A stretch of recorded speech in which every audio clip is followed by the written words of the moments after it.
Muy buenos días, hermanos. Queremos darles la bienvenida a nuestro servicio de adoración de hoy, domingo 5 de abril del año 2020. Esperando que el Señor los haya guardado durante esta semana pasada, yo quería animarles a preparar sus corazones para alabar al Señor con estos signos, para escuchar su palabra y también para poder participar de la Santa Cena como cada primer domingo. Quiero empezar leyendo la palabra de Dios en el texto que vamos a estar usando esta mañana, en el libro de Habacuc, capítulo 2. Sobre mi guarda estaré y sobre la fortaleza firmaré el pie, y velaré para ver lo que se me dirá, y qué he de responder tocante a mi queja. Y Jehová me respondió, y dijo, escribe la visión y declárala en tablas, para que corra el que leyere en ella. Aunque la visión tardará aún por un tiempo, mas se apresura hacia su fin. Y no mentirá, aunque tardare, espéralo, porque sin duda vendrá, no tardará. He aquí que aquel cuya alma no es recta se enorgullece, mas el justo por su fe vivirá. Y también, el que es dado al vino es traicionero, hombre soberbio, que no permanecerá. Ensanchó como el Seol su alma, y es como la muerte, que no se saciará. Antes reunió para sí todas las gentes, y juntó para sí todos los pueblos. ¿No han de levantar todos estos refrán sobre él y sarcasmos contra él? Hasta aquí la palabra de Dios. Oremos, por favor. Padre, gracias por tu presencia en medio de nosotros a pesar de este confinamiento obligatorio. Gracias porque podemos utilizar estas redes sociales para conectarnos, aún a la distancia. Señor, te rogamos que prepares nuestros corazones para adorarte y para escuchar tu palabra, pero sobre todo para aplicarla en nuestras vidas y también recordar lo que tu Hijo Jesucristo hizo a nuestro favor. En su nombre te pedimos esto. Amén.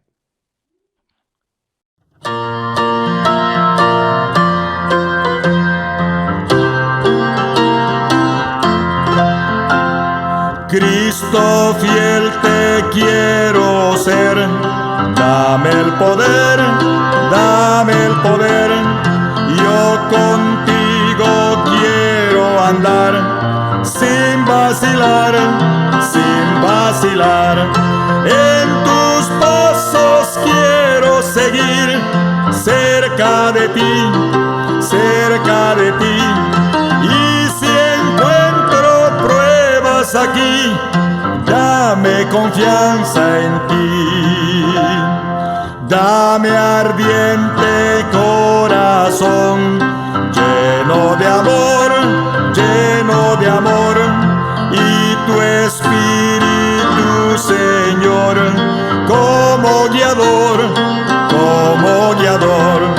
en tus pasos quiero seguir, cerca de ti, y si encuentro pruebas aquí, dame confianza en ti. Cada día quiero cumplir tu voluntad, y servirte a ti, Señor, en humildad. En tus pasos quiero seguir, cerca de ti, y si encuentro pruebas aquí, dame confianza en ti.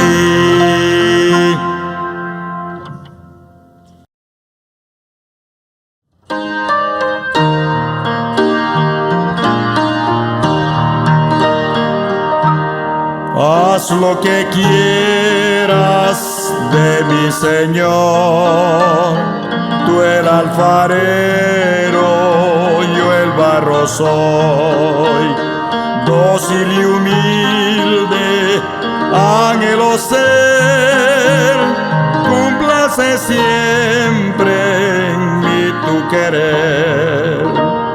haz lo que quieras de mi Señor, cura mis llagas y mi dolor. Tuyo es, oh Cristo, todo poder, tu mano extiende y sana mi ser. Haz lo que quieras de mi Señor, del Paracleto, dame la unción. Dueño absoluto, sé de mi ser, que el mundo a Cristo puede en mí ver.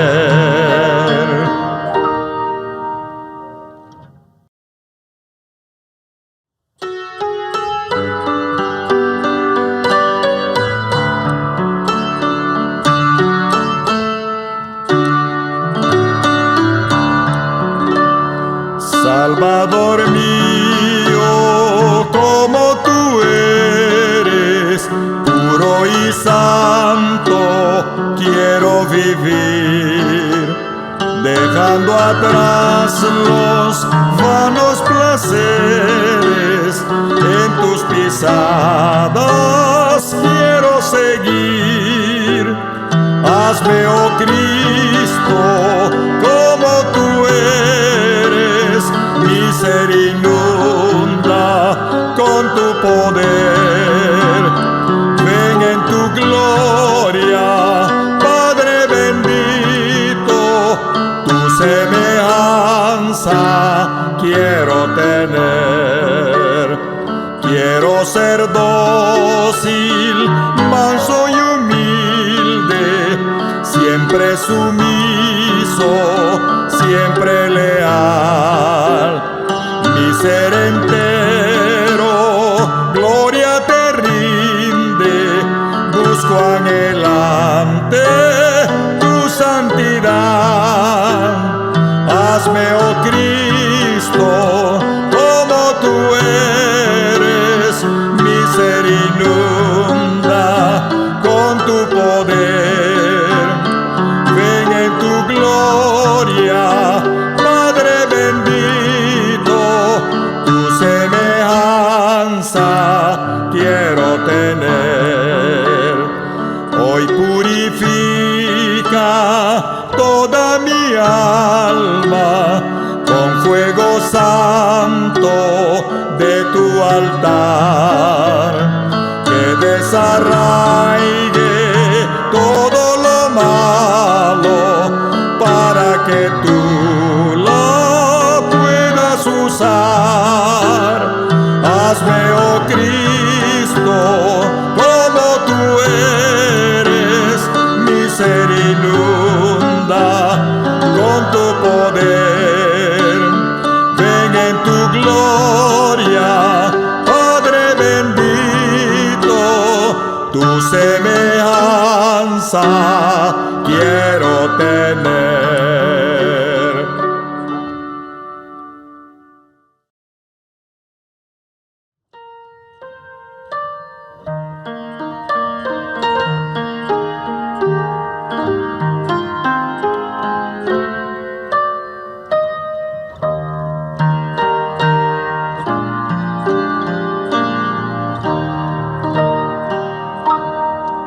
Oh Dios eterno, tu misericordia ni una sombra de duda tendrá. Tu compasión y bondad nunca fallan, y por los siglos el mismo serás. Oh, tu fidelidad, oh, tu fidelidad, cada momento la veo en mí. Nada me falta, pues todo provees.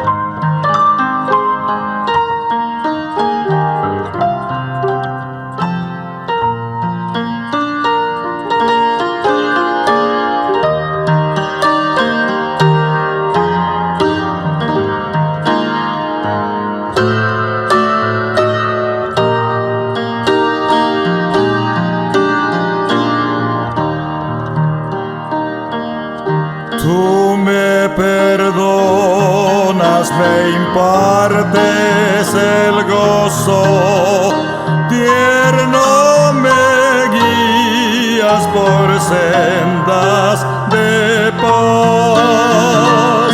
Eres mi fuerza, mi fe, mi reposo, y por los siglos mi Padre serás. Oh, tu fidelidad, cada momento lo veo en mí. Nada me falta, pues todo provees. Grande, Señor, es tu fidelidad.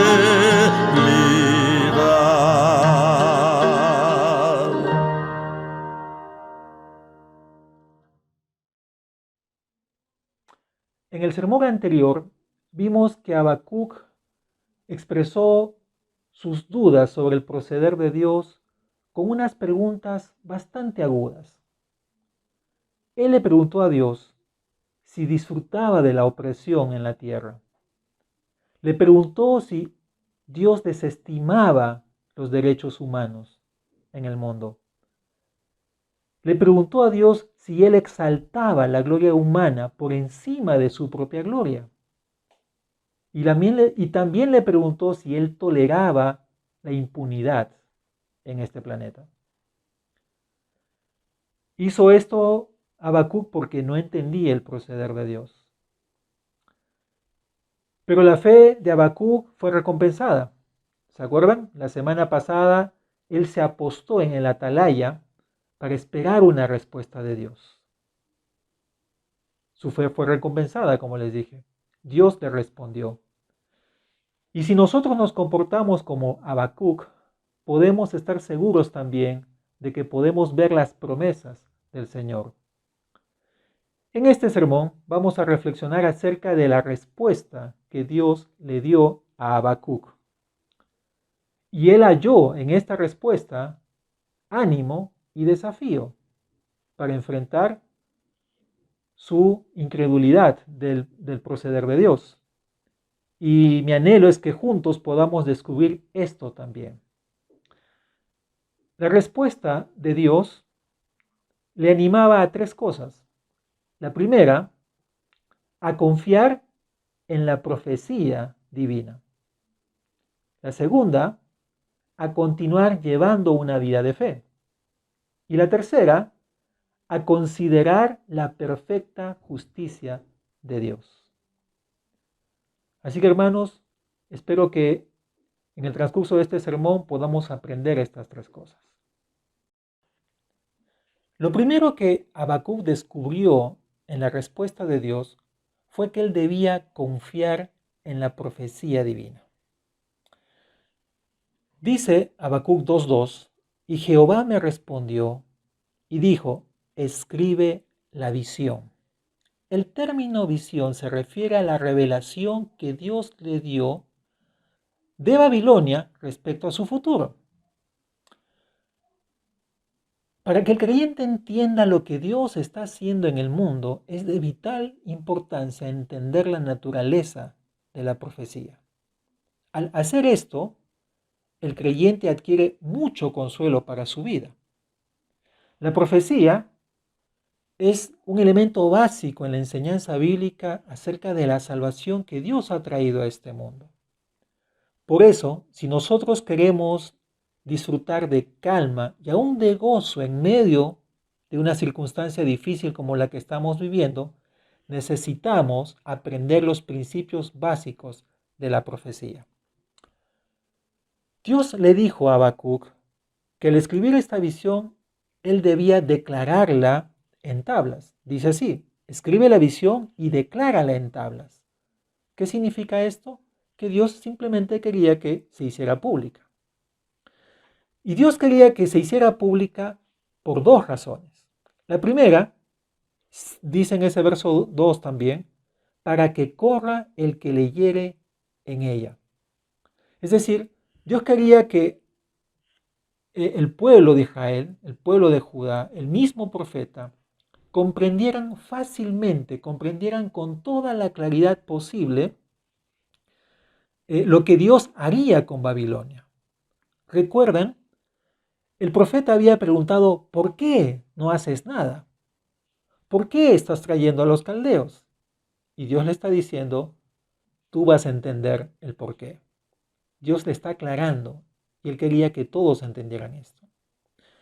En segundo lugar, el otro objetivo que tenía Dios al decirle que la declarara en tablas está en el versículo 3. Aunque la visión tardará aún por un tiempo, más se apresura hacia el fin y no mentirá. Aunque tardare, espéralo, porque sin duda vendrá. No tardará.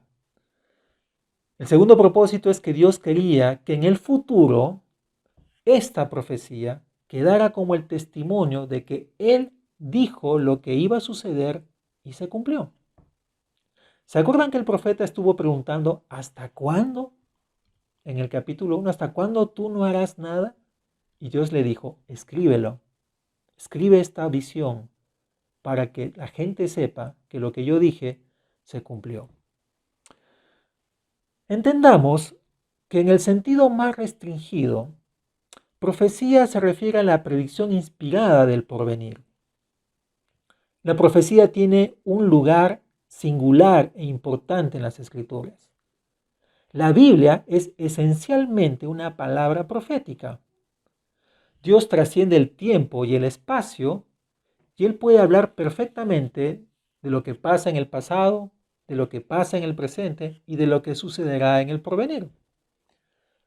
De los 39 libros que tenemos en el Antiguo Testamento, 17 son conocidos como libros proféticos. Del Nuevo Testamento, varias secciones de los Evangelios, varias secciones de las epístolas y sobre todo el libro de Apocalipsis son considerados como profecía. Solo la Biblia contiene la profecía bíblica verdadera. No estamos hablando de charlatanes, no estamos hablando de imaginaciones. Tenemos que recurrir a lo que ya tenemos escrito aquí en la palabra de Dios. ¿Y por qué decimos que solo la Biblia contiene la verdadera profecía? Porque esta es la palabra del Dios eterno y vivo. Quiero leerte lo que él dice en el libro de Isaías. Yo anuncio el fin desde el principio, desde los tiempos antiguos, lo que está por venir. Yo digo, mi propósito se cumplirá y haré todo lo que deseo. Isaías 46, 10, según la nueva versión internacional.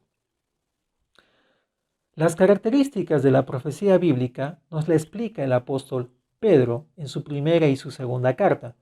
Y quiero que por favor puedas buscar estos textos. Busca Primera de Pedro, capítulo 1 y el versículo 10, por favor. Primera de Pedro, capítulo 1 y versículos 10. Dice así la Escritura, 10 al 12. Los profetas que profetizaron de la gracia destinada a vosotros, inquirieron y diligentemente indagaron acerca de esta salvación, escudriñando qué persona y qué tiempo indicaba el Espíritu de Cristo que estaba en ellos, el cual anunciaba de antemano los sufrimientos de Cristo y las glorias que vendrían tras ellos.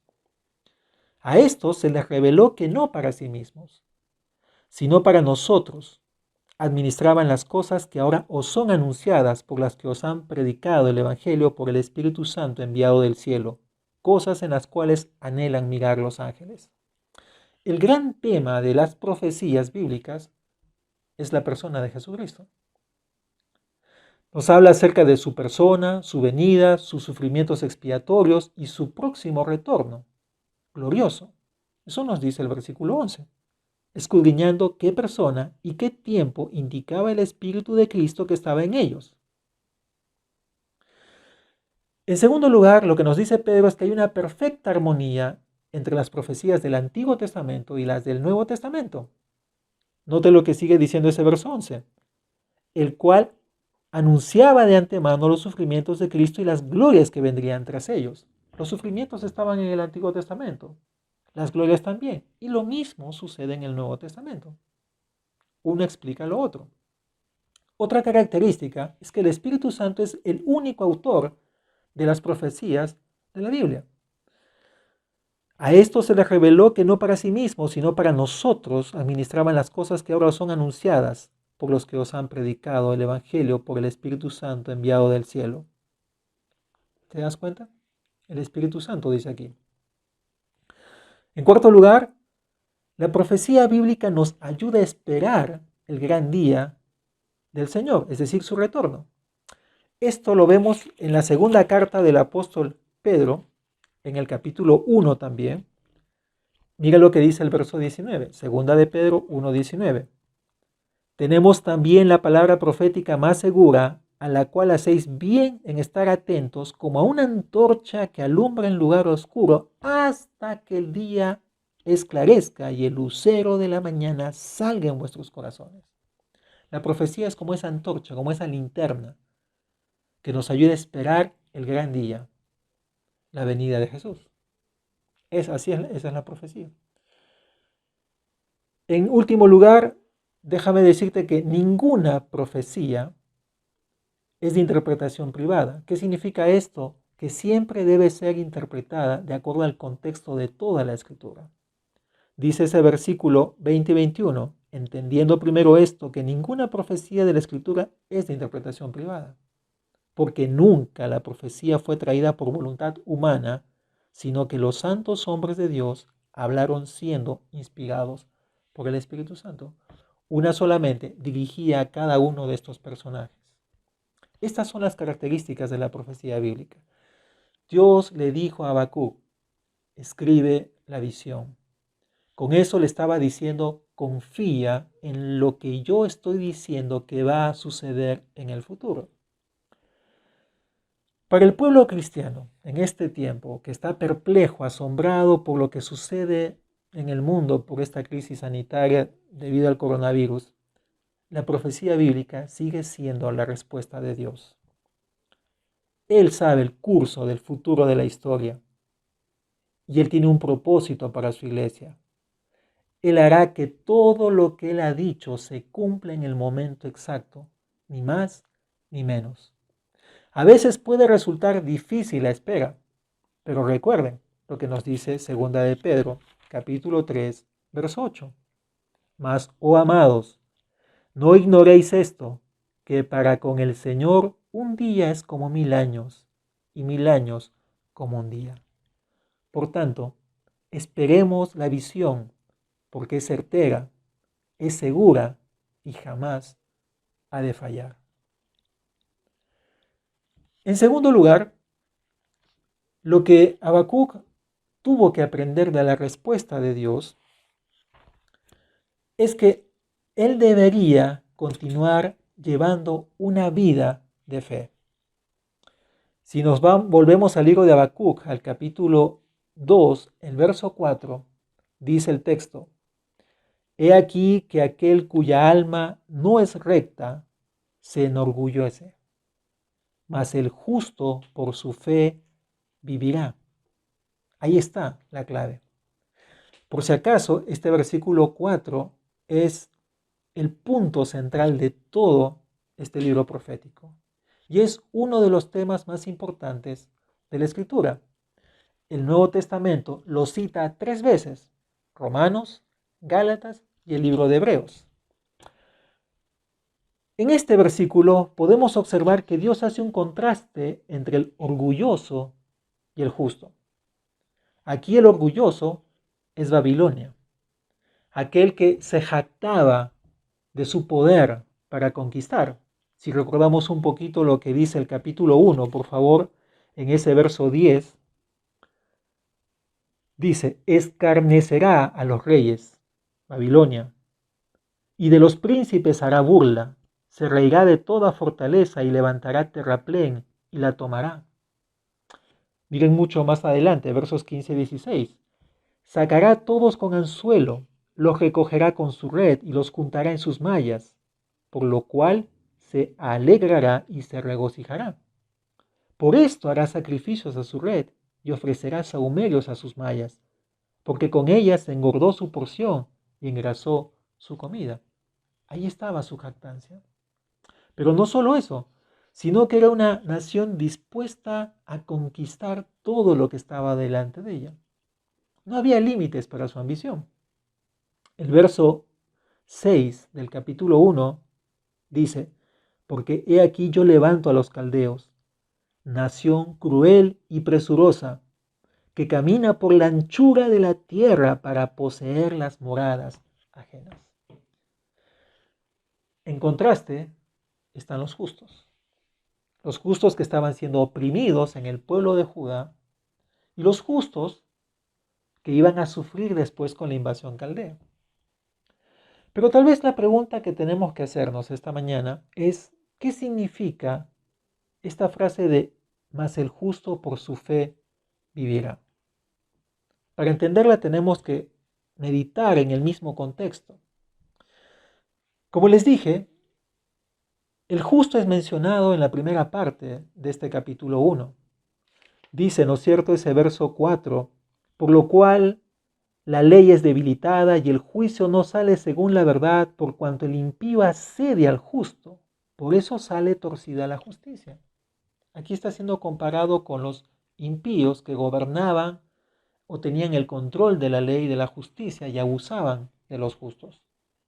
Y aquí en este capítulo 2, en este verso 4, es contrastado con el orgulloso, con el que tiene el poder, con el que detenta el poder. Lo que está queriendo decir entonces el Señor es que el justo se distingue por algo, por su cualidad de la vida. En otras palabras, es la forma como vive. Además, la palabra hebrea para fe, o la que se traduce como fe aquí, donde dice más el justo por su fe vivirá, es una palabra que significa fidelidad, lealtad, estabilidad y permanencia. En otras palabras, lo que el Señor está diciendo es que el justo es aquella persona que a pesar de la situación difícil que estaba viviendo en ese momento y aún después iba a ser peor, él iba a mantenerse firme en la ley del Señor y en la voluntad del Señor. Estamos hablando entonces de la creencia en la acción o la fe en acción. El justo debe vivir consecuentemente a la palabra de Dios. Y aquí, hermanos, es importante entender algo, viniendo a nuestro tiempo. Quiero recordarles que lo que estamos viviendo hoy no es algo nuevo. Deben recordar ustedes que no es la primera pandemia que se ha extendido en el mundo. La peste bubónica ya estuvo en el siglo XIII y luego en el siglo XVI y mató millones de personas. En otras palabras, la perplejidad que estamos viviendo ahora no ha sido la única. La historia se repite. Testimonio de esto tenemos el mismo libro de Habacuc. Testimonio de esto tenemos a los creyentes del libro de Hebreos. Estos creyentes, estos cristianos, habían sido perseguidos por ser discípulos de Jesús, habían sido encarcelados, habían sido despojados de sus bienes simplemente por creer en Jesucristo. Y el autor a la carta a los Hebreos les conmina a perseverar. Y es justamente donde este texto de Habacuc es colocado en el libro de Hebreos. Yo quiero llevarlos allí un momentito. De esta manera nosotros tenemos que aprender a confiar en la Escritura y sobre todo a decidir seguir llevando una vida de fe. En el capítulo 10 de Hebreos dice el texto bíblico en ese verso 32, Hebreos 10:32. Pero traed a la memoria los días pasados, en los cuales, después de haber sido iluminados, sostuvisteis gran combate de padecimientos. Por una parte, ciertamente con vituperios, y tribulaciones fuisteis hechos espectáculo, y por otra llegasteis a ser compañeros de los que estaban en una situación semejante. Porque de los presos también os compadecisteis, y el despojo de vuestros bienes sufristeis con gozo, sabiendo que tenéis en vosotros una mejor y perdurable herencia en los cielos. No perdáis, pues, vuestra confianza, que tiene grande galardón, porque os es necesaria la paciencia, para que habiendo hecho la voluntad de Dios, obtengáis la promesa. Porque aún un poquito, y el que ha de venir, vendrá, y no tardará. Mas el justo vivirá por fe, y si retrocediere, no agradará a mi alma. Pero nosotros no somos de los que retroceden para perdición, sino de los que tienen fe para preservación del alma. En conclusión, Dios nos está diciendo que solo hay dos posibles actitudes frente a la vida: la de la fe o la de la incredulidad. Y Dios le dijo a Habacuc: tú debes continuar llevando una vida de fe. Y lo mismo nos dice a nosotros en nuestro tiempo. Porque lo que el hombre cree es lo que determina su conducta. El justo vive por la fe, o en otras palabras, el hombre que vive por la fe es un hombre justo. Pero el hombre que retrocediere, como dice el libro de Hebreos, es aquel que ha dejado de creer en Dios. Cuando miramos lo que está sucediendo en nuestro tiempo, hermanos queridos, se presentan dos posibilidades delante de cada uno de nosotros. Podemos observar y meditar. Podemos leer la información o escuchar la información de expertos inclusive. Y podemos sacar una conclusión de lo que está pasando en este momento en el mundo. Hace poco escuchaba cómo la BBC, esta cadena periodística de Inglaterra, elogiaba la decisión que el gobierno peruano estaba tomando para contener y reactivar la economía peruana por la recesión que se está produciendo. Y al leer ese artículo uno se asombra y dice: wow, en verdad no estamos tan mal, o sea, la cosa va a mejorar allí. Pero si nosotros nos quedamos con esa información, nuestro corazón puede quedarse en una falsa esperanza. Y seríamos como de los que retroceden. La otra actitud, y es la que se enseña en la Escritura, es la de aquel que simplemente cree lo que dice la Escritura. Porque Dios ha prometido que ocurrirá y las cosas pasarán tal y cual Dios las ha cumplido. O mejor dicho, las ha prometido. Nada va a cambiar. Si lo ponemos en el contexto de la invasión caldea, Dios no le da razones, explicaciones. No hay una palabra de expertos diciendo: mira, esta es la geopolítica de ese entonces, de cómo se movían los imperios o la economía de ese momento. Simplemente Dios le anuncia a Habacuc que él traería a los caldeos y nada más. Ocurriría. Y el profeta confió, o mejor dicho, Dios le estaba pidiendo que confiara en su palabra, en su profecía. Y por eso es que él debía vivir una vida de fe. Hermanos, al considerar esta pandemia que estamos viviendo, tenemos que verla de acuerdo al punto de vista del Señor Jesucristo. ¿Qué dijo Dios de todos estos acontecimientos? ¿Qué dijo Jesús de todas estas situaciones que estamos viviendo? Y me remito a sus propias palabras. Evangelio de Mateo, capítulo 24. Dice así la Escritura en el verso 7.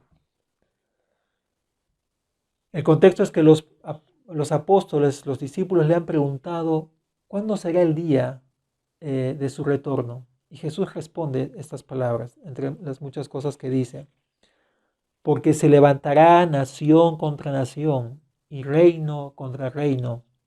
Y note esto: y habrá pestes y hambres, recesión económica, y terremotos en diferentes lugares. Pero ojo lo que dice aquí en el verso 8, y todo esto será principio de dolores. Entonces os entregarán a tribulación y os matarán y seréis aborrecidos de todas las gentes por causa de mi nombre. Muchos tropezarán entonces y se entregarán unos a otros y unos a otros se aborrecerán. Y muchos falsos profetas se levantarán y engañarán a muchos, y por haberse multiplicado la maldad, el amor de muchos se enfriará. Verso 13, tome nota. Mas el que persevere hasta el fin, el justo por la fe vivirá. Este será salvo, dijo el Señor Jesús. Verso 14. Y será predicado este evangelio del reino en todo el mundo, para testimonio a todas las naciones, y entonces vendrá el fin.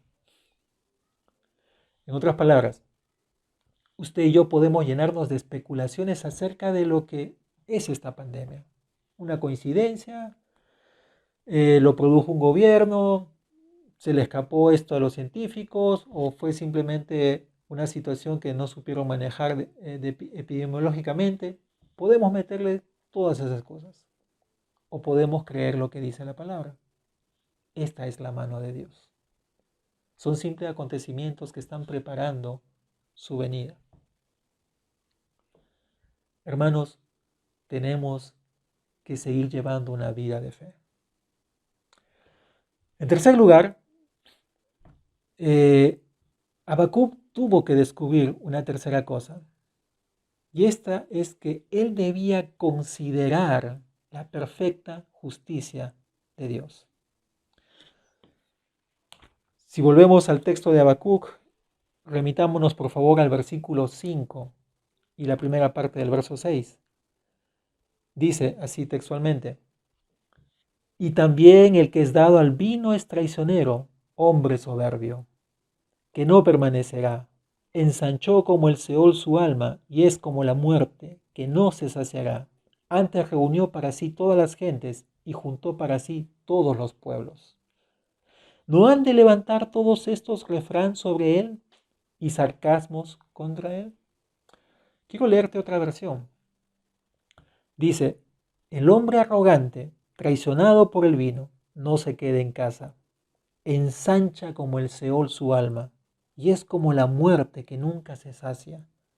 Aunque despoje a todos los pueblos y se adueñe de todas las naciones, todos ellos entonarán contra él coplas y refranes sarcásticos.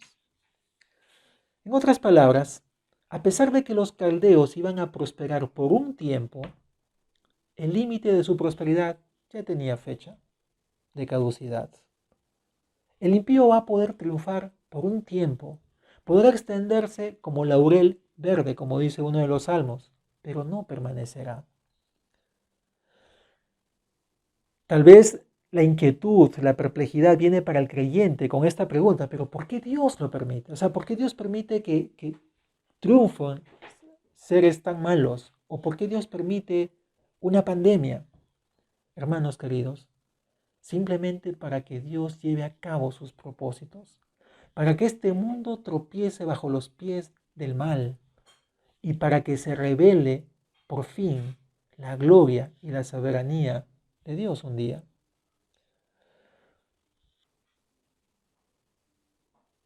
Esta justicia que Dios haría con los caldeos se muestra, se explica más claramente a través de 5 ayes que encontramos en el resto de este capítulo 2.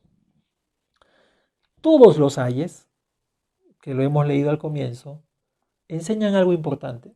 Recalcan que el juicio de Dios iba a ser directamente proporcional al pecado del pueblo de Babilonia, lo que se conoce como la ley del talión, ojo por ojo, diente por diente. Revisémoslo brevemente. En el primer ay, verso 6, ay del que multiplicó lo que no era suyo, ¿hasta cuándo había de acumular sobre sí prenda tras prenda? ¿No se levantarán de repente tus deudores y se despertarán los que te harán temblar y serás despojo para ellos? Por cuanto tú has despojado a muchas naciones, todos los otros pueblos te despojarán. Iba a recibir de su propia medicina. a causa de la sangre de los hombres y de los robos de la tierra, de las ciudades y de todos los que habitan en ellas. En este primer ay, Dios condena la codicia de Babilonia. Él se aprovechó de los pueblos conquistados por cobrarles tributos demasiado elevados. Esto no quedaría impune. ¿Recuerdan una de las preguntas? ¿Vas a dejar que la impunidad permanezca en la tierra? Dios dice, no. El segundo ay, dice, verso 9, ay del que codicia injusta ganancia para su casa, para poner en alto su nido, para escaparse del poder del mal. Tomaste consejo vergonzoso para tu casa, asolaste muchos pueblos y has pecado contra tu vida. Porque la piedra clamará desde el muro y la tabla del enmaderado le responderá. Este segundo ay condena a Babilonia por hacer riquezas por medio de riquezas injustas. Esa piedra, esa madera con la cual habían construido sus casas, iban a ser sus propios testigos de cómo ellos habían obtenido esas piedras y esa madera con injusticia. Así pasa con toda nación, con toda persona, con todo negocio que ilícitamente obtiene. Porque todas las cosas que obtiene, todas las propiedades que posee, son un testimonio de su mal proceder. El tercer ay está en el versículo 12. Ay del que edifica la ciudad con sangre y del que funda una ciudad con iniquidad. ¿No es esto de Jehová de los ejércitos? Los pueblos, pues, trabajarán para el fuego y las naciones se fatigarán en vano. Porque la tierra será llena del conocimiento de la gloria de Jehová como las aguas cubren el mar. En este tercer ay, Dios condena los asesinatos y los crímenes. Con tal de apropiarse de extensiones de terrenos, Babilonia arrasó con muchos pueblos. Ninguna nación, ningún pueblo, ningún negocio, ninguna persona puede construir su poderío sobre la base de la violencia e injusticia y permanecer por mucho tiempo. El cuarto ay dice, verso 15, ay del que da de beber a su prójimo, ay de ti que le acercas tu hiel y le embriagas para mirar su desnudez. Te has llenado de deshonra más que de honra. Bebe tú también y serás descubierto. El cáliz de la mano derecha de Jehová vendrá hasta ti y vómito de afrenta sobre tu gloria. Porque la rapiña del Líbano caerá sobre ti y la destrucción de las fieras te quebrantará a causa de la sangre de los hombres y del robo de la tierra, de las ciudades y de todos los que en ellas habitaban. Este cuarto ay condenaba a Babilonia por su violencia, lascivia y disfrute de la humillación de su prójimo.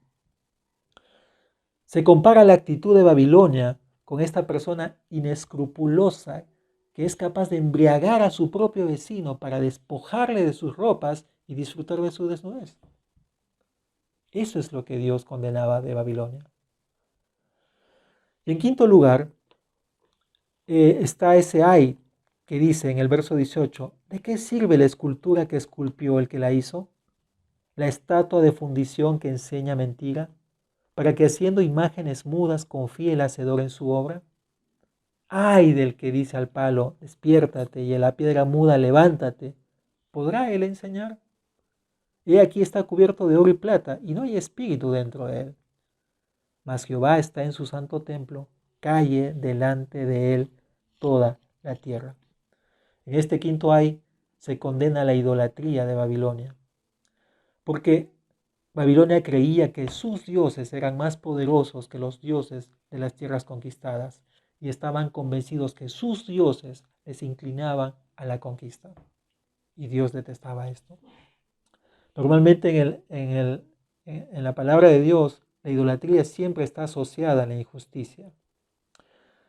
No olvide que estos ayes responden a las dudas del profeta de por qué Dios iba a traer a los caldeos. Y Dios le dice, considera mi perfecta justicia. Estos 5 ayes, mis queridos hermanos, nos dejan 2 enseñanzas teológicas muy importantes. La primera es que el Señor no soporta a ningún rival que aspire a tener su propia gloria. ¿Se acuerdan la pregunta del profeta? ¿Acaso tú vas a exaltar la gloria de los hombres, el poder humano por encima de tu propia gloria? Y Dios le dice, no. ¿Cómo sabemos esto? Mira el verso 14. Porque la tierra será llena del conocimiento de la gloria de Jehová, como las aguas cubren el mar. Babilonia conquistaba y conquistaba, no solamente por un deseo de tener más, sino porque en el fondo él quería tener su propia gloria, quería exaltar su egolatría. Y Dios nunca va a permitir eso. Nunca va a dejar que un ser humano, una nación, un pueblo compita con él en este aspecto. Lo cierto es que en el futuro, como dice el texto bíblico, la tierra será llena del conocimiento de la gloria de Jehová. La segunda enseñanza teológica importante que encontremos en estos 5 ayes es que Dios hará todo esto con Babilonia, con la arrogante Babilonia, es decir, su destrucción, su desmoronamiento, porque Él tiene el propósito de que a través de la enseñanza de Babilonia o de lo que iba a suceder en Babilonia, todo el mundo quede callado ante el juicio de Dios. Dice el verso 20, mas Jehová está en su santo templo, calle delante de él toda la tierra. ¿Y sabe por qué? ¿Por qué toda la humanidad tiene que callar delante de él, el Señor? Porque Él es el único Dios de toda la tierra. No hay dioses. Él es el único Dios, cuya voluntad se cumple hasta en la más mínima expresión. Respecto a nuestra situación actual, por esta crisis sanitaria, ¿qué nos enseña esta última parte, el de considerar la perfecta justicia de Dios? Mis queridos hermanos, ninguno de nosotros debe intentar predecir lo que va a ocurrir en el futuro. Que la economía va a mejorar o va a empeorar. Los científicos se esmeran en descubrir una vacuna y esto probablemente sirva para la propia jactancia de la inteligencia humana. Pero hermanos, lo único que tenemos que tener seguros es que Dios tendrá la victoria final. No este planeta, no el hombre sin Dios, sino Él. El hombre, como dije, puede jactarse de su propia inteligencia al descubrir un remedio para esta enfermedad. Pero sin embargo, Dios va a decir, yo he puesto mi rey sobre Sión, en mi santo monte, según el Salmo 2, el verso 6. La Escritura nos recuerda en Filipenses, capítulo 2, versos 10 y 11, que en el nombre del Señor Jesús se doblará toda rodilla de los que están en los cielos, y en la tierra, y debajo de la tierra, y toda lengua confiese que Jesucristo es el Señor, para gloria de Dios Padre. Amados hermanos, con toda certeza, la tierra será llena de la gloria del Señor. Y para concluir este sermón, en lugar de quejarnos con preguntas como ¿por qué Dios ha permitido que aparezca esta pandemia que me tiene recluido en mi casa y me está haciendo perder dinero? ¿O por qué Dios está haciendo estas cosas? Hermanos, consideremos lo que Dios le dijo al profeta. Miremos a Dios. Miremos a aquel que es autoexistente y autosuficiente desde la eternidad, como aprendimos la semana pasada.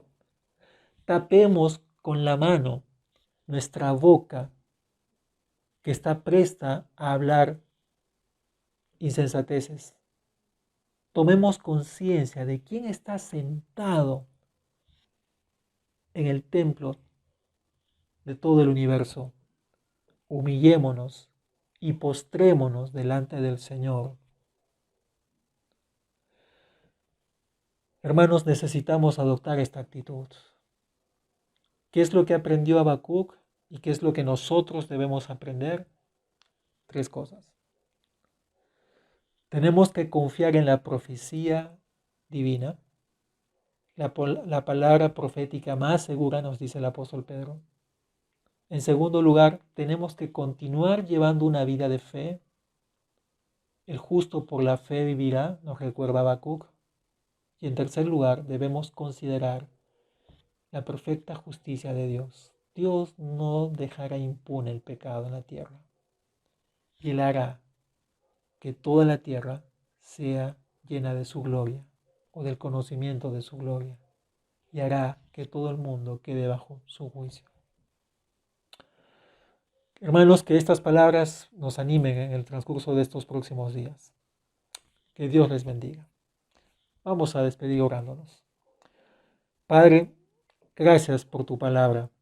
Permite que lo que hemos escuchado quede grabado en nuestros corazones y aliente nuestros corazones y produzca temor en nuestras vidas para ponernos a cuentas contigo, Señor, para cerrar nuestras bocas y reconocer que tú estás sentado en el trono del universo, dirigiendo y gobernando y trayendo a cumplimiento todo lo que en tu sabia voluntad has decretado. Que podamos humillarnos, Señor, en tu presencia, en el nombre de Jesús.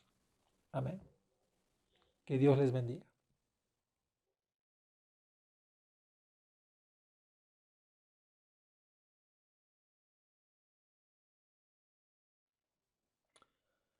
Como cada primer domingo de cada mes, vamos a celebrar la Santa Cena. Yo espero que ustedes hayan visto el anuncio en Facebook y hayan preparado su pan y la bebida con la cual van a participar esta mañana. Como siempre, vamos a usar el texto de Primera de Corintios, capítulo 11.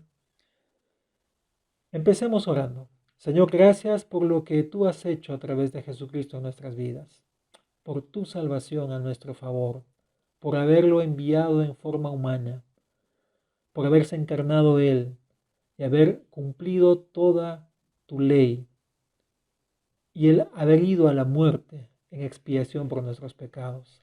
Gracias a su sacrificio, Señor, es que nuestros pecados han sido perdonados y gracias a su resurrección es que nosotros somos justificados. Te adoramos y permítenos recordar esta magnífica obra que tú has hecho a nuestro favor. En el nombre de Jesús. Amén. Porque yo recibí del Señor lo que también os he enseñado, que el Señor Jesús, la noche que fue entregado, tomó pan y habiendo dado gracias, lo partió y dijo: tomad, comed, esto es mi cuerpo, que por vosotros es partido. Haced esto en memoria de mí. Participemos del pan, hermanos.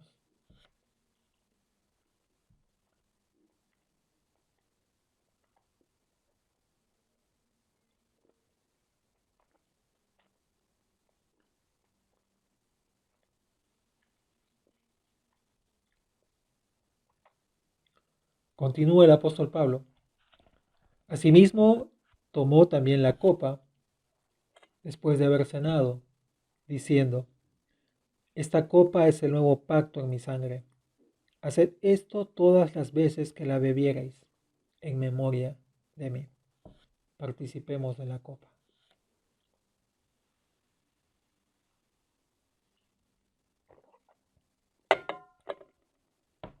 Concluye el apóstol. Así pues, todas las veces que comiereis este pan y bebiereis esta copa, la muerte del Señor anunciáis hasta que Él venga.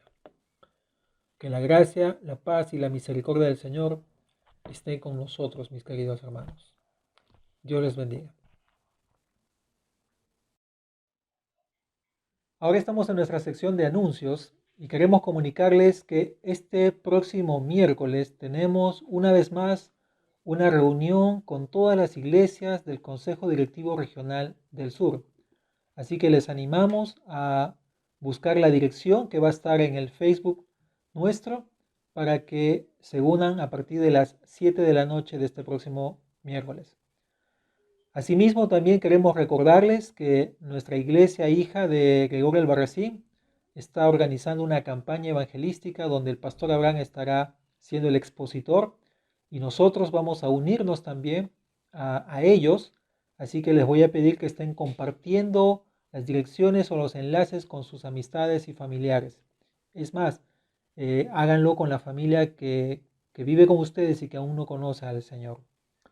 En tercer lugar, seguimos recordándoles que estamos disponibles para atender con consejerías a través de las redes sociales o por teléfono. Ustedes van a tener allí el número del WhatsApp. En último lugar, queremos seguir agradeciendo a aquellos hermanos que siguen siendo fieles en sus diezmos y ofrendas para las obras misioneras. Que Dios les bendiga y nos vemos hasta la próxima semana, Dios mediante. Bendiciones.